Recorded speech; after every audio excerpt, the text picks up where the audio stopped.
Sylvie Dallaudet, fondatrice dirigeante de Strategic Bridges, un cabinet de conseil qui accompagne les dirigeants, leurs équipes dirigeantes sur les thématiques de la croissance. J'ai été invitée effectivement à être maître de cérémonie, modératrice pour 2 keynotes et un panel au Forum de la jeunesse en Afrique organisé par le MEDEF et AGIP. Et bien entendu, j'ai répondu oui. Oui, parce que 2 sujets extrêmement importants. Le sujet de l'entrepreneuriat. Il est vraiment important que dans chaque pays, sur chaque continent, les uns les autres se sentent concernés par l'entrepreneuriat. Nous sommes ceux qui faisons la différence dans nos pays. Nous construisons nos pays, nos communautés, nos univers. Et toute action qui vient en support à la dimension entrepreneuriale obtient évidemment mon soutien. Et puis également le sujet de l'Afrique, ce continent en plein développement.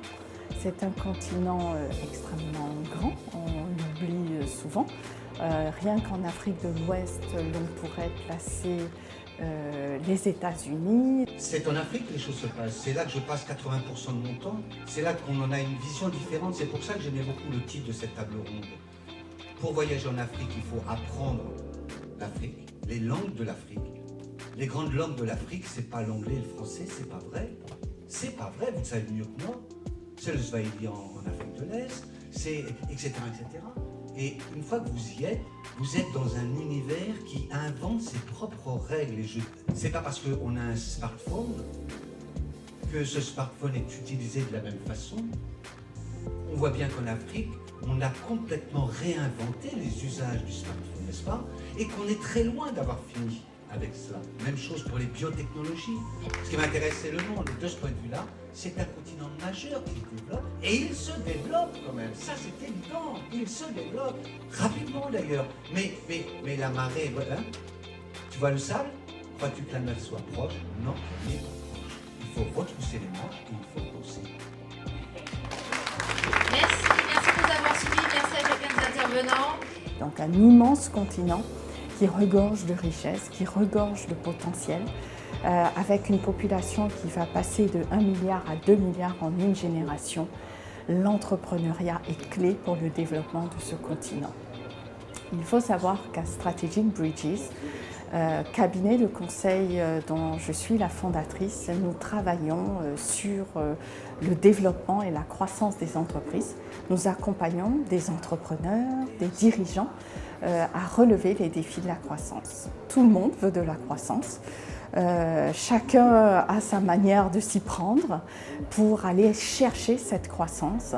Mais la croissance est quelque chose qui peut parfois être délicat, certes enthousiasmant, mais plein de défis à relever, plein d'imprévus. Et donc à Strategic Bridges, nous accompagnons les dirigeants dans leur phase de développement avec 3 types de services.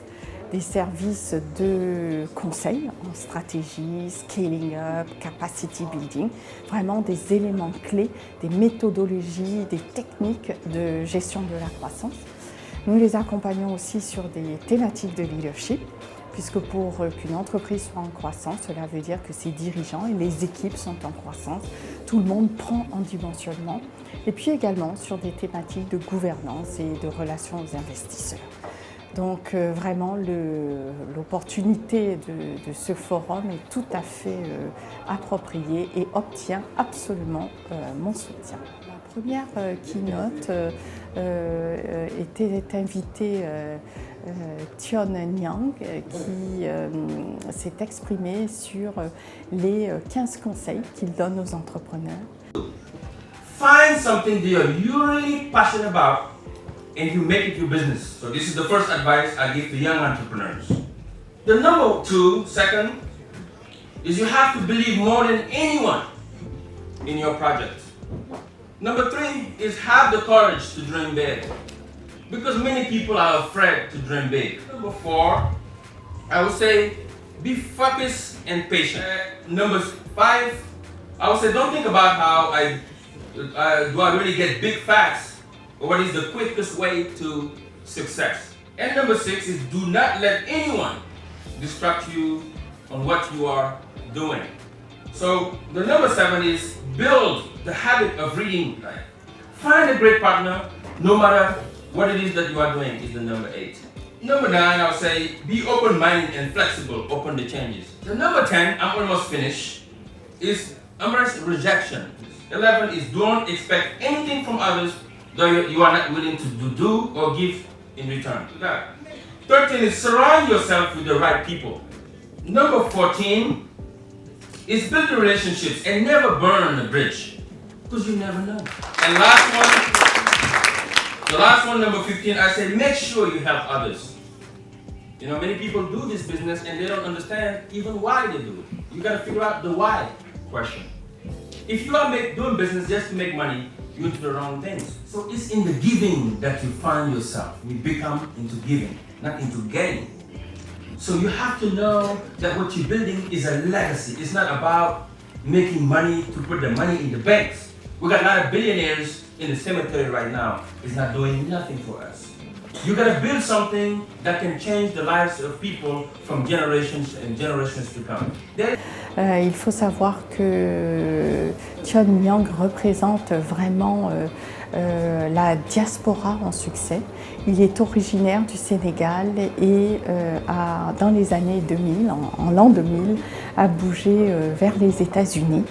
Et il est arrivé aux États-Unis avec $20 en poche. Il a démarré en devant s'adapter à la nouvelle langue, l'anglais, en faisant un certain nombre de petits travaux pour vraiment s'insérer dans le pays.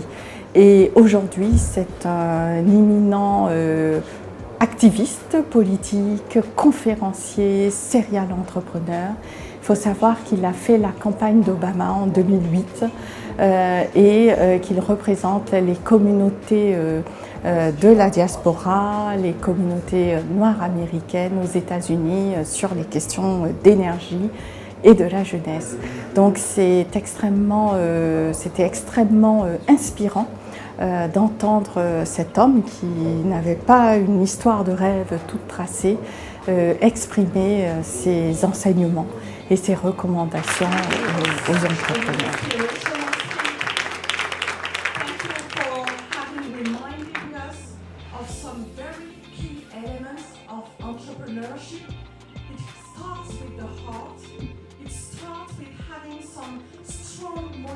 And conviction that there is a way to add value to the ones we love, to add value to our continent. And we are citizens of the world, we are global cosmopolitans, especially those who come from somewhere and go and live abroad. And we belong there as well, whether it's in France, in the US, in the UK, in China. The world is extremely small, so thank you for reminding us those very key messages. Thank you. C'était vraiment un moment fort de ce forum. Le second keynote était au sujet de l'ambition en Afrique, véritablement une ambition entrepreneuriale et une ambition au sujet des énergies. Couvrir le continent sur ses besoins énergétiques. Deux personnalités, Khaled Igué et Leonidas Gerokalopoulos, sont intervenus et nous ont présenté leurs réflexions sur les besoins de cette Afrique, les opportunités en Afrique, mais également sur des outils et des techniques qu'ils proposent aux entrepreneurs. Donc de nouveau un sujet passionnant et un échange, un partage absolument riche d'enseignements. Le troisième événement était une plénière avec des partages d'entrepreneurs qui ont lancé leurs projets, qui dirigent aujourd'hui leurs entreprises. Et il y avait des entreprises de différentes tailles et de différents âges. Donc nous avions un entrepreneur qui a lancé très récemment son projet, qui est passé justement de l'idée au projet. nous avions une dame de Côte d'Ivoire qui est la première dame à avoir ouvert une usine de transformation de l'anacarde, quand on sait que le sujet de l'industrialisation est absolument fondamental à l'Afrique et que c'est une dame qui, avec brio, mène ce projet. C'est absolument inspirant. Il fut passionnant de les écouter. Nous avions également un dirigeant d'origine marocaine à la tête aujourd'hui d'une magnifique PME de bientôt 800 personnes intervenant en outsourcing de certains services sur des pays francophones, sur toute l'Afrique. Donc vraiment absolument passionnant d'avoir ces retours terrain. L'Afrique est grande, l'Afrique est belle, l'Afrique est pleine d'opportunités. Il y a des talents, il y a de nombreuses choses qui s'y font, un dynamisme absolument phénoménal. Et l'occasion de vous rendre en Afrique et de découvrir ce que tous ces entrepreneurs font devrait se présenter à vous, et surtout ne ratez pas cette occasion. Sautez dans l'avion, allez voir l'Afrique, il s'y passe des choses magnifiques.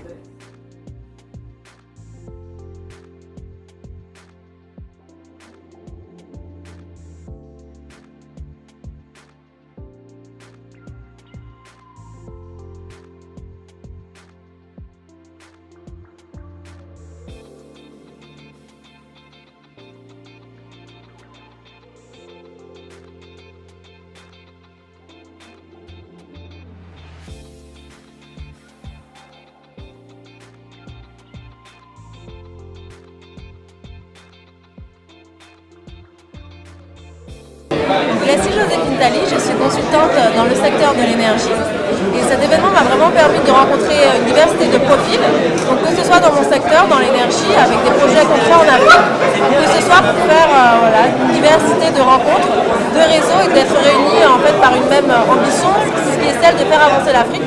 Donc j'ai trouvé déjà très intéressant que ce forum soit organisé au MEDEF, qui est le haut lieu des entreprises. Et j'avais été à l'université d'été du MEDEF cet été, et il y avait déjà beaucoup d'inclusion de l'Afrique avec la présence de Denis Eloumelou.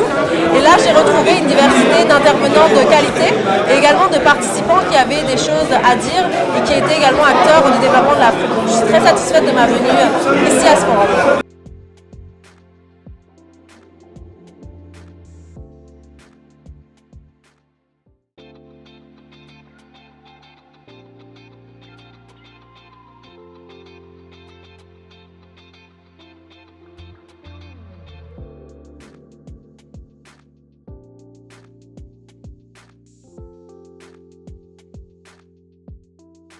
Aujourd'hui, en fait, on parle d'immigration, mais en réalité, l'immigration, c'est une richesse pour la France.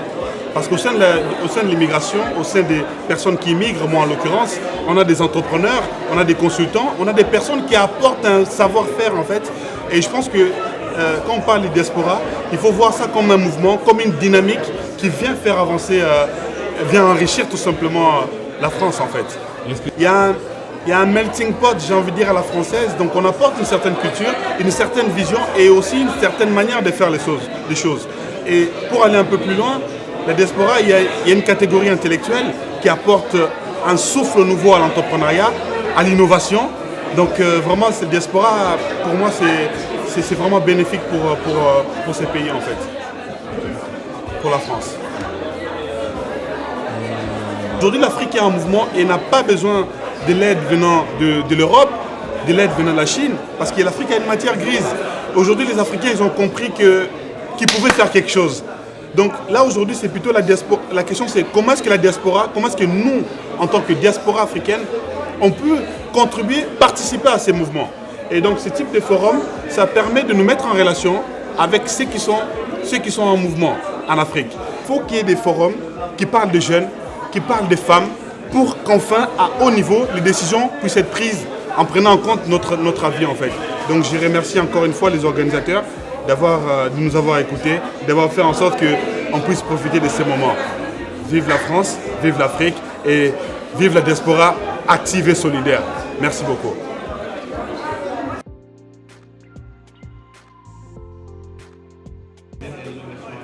Bonjour, Patrick Ulanowska-Monnier, président de Crockston Capital. Nous sommes une société FinTech orientée sur la sécurisation des moyens de paiement par carte et par mobile. C'est un événement extrêmement utile, d'abord parce que ça nous a permis de constater qu'il y avait une jeunesse particulièrement entreprenante de part et d'autre, que ce soit du côté français ou du côté du continent africain. Il est indispensable, dès lors que l'Afrique a besoin de projets, l'Afrique a besoin de formation, l'Afrique a besoin de moyens financiers également, il est indispensable d'établir ce type de passerelle pour permettre une excellente compréhension des besoins de chaque côté et permettre également de nouer d'ores et déjà des liens qui se révèlent être assez forts à l'occasion de cet événement, entre des jeunes venus ici chercher des opportunités, des mentors, des soutiens et ici des compétences qui ne demandent également qu'à pouvoir accompagner des initiatives qui le méritent également. Pour ce qui nous concerne, nous étions partenaires Platinum de cette manifestation. Nous avions tenu à nous associer à cet événement pour deux raisons essentielles. D'abord parce que ça touche le mouvement des entreprises et qu'une entreprise comme la nôtre qui se situe à la pointe de l'innovation doit être capable de dire, surtout lorsqu'elle a une équipe essentiellement composée d'ingénieurs qui sont nés en Afrique, qui ont été formés en Afrique, qui ont eu des parcours intellectuellement brillants, des parcours professionnels également outre-Atlantique, et bien de pouvoir dire et de donner cet espoir que tout est possible et que toutes ces compétences qui ont aujourd'hui réussi peuvent être au service d'un projet global, d'un projet mondial, avec des niveaux de compétences extrêmement pointus, notamment lorsqu'on touche à des sujets de sécurité, de gestion sécurisée des identités numériques, de tout un ensemble de thématiques qu'on retrouve ici et là à travers le monde et qui deviennent des enjeux essentiels pour lutter de façon efficace contre la cybercriminalité, pour lutter de façon efficace contre la fraude sur les moyens de paiement et également donc des moyens très performants pour lutter contre les détournements d'identités numériques tels qu'on le voit aujourd'hui sur malheureusement beaucoup de pays.